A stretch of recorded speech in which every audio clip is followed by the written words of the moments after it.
今天去菜市场了，花了4块钱买了这一块猪皮。猪皮除了做猪皮冻卤着吃，还能怎么吃呢？今天蓝妹儿就教大家一种老家人最爱吃的做法。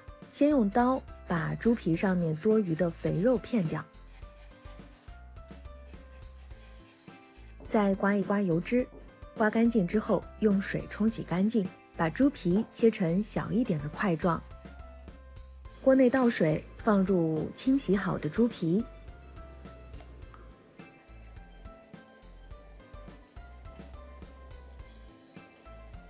加一点姜片，倒入一点料酒去腥，开火焯水。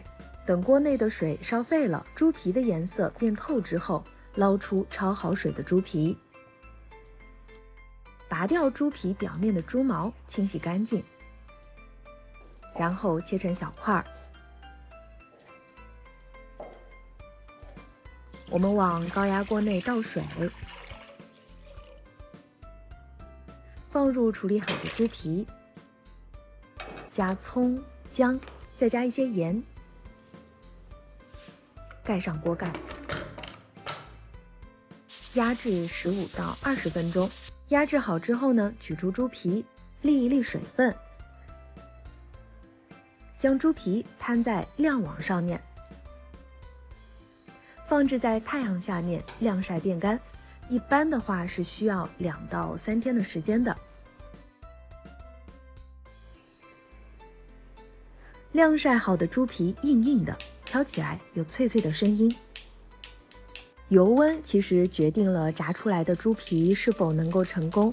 如果说油温太低的话，炸出来的猪皮先是起大泡，膨胀之后又会回缩，就像这样。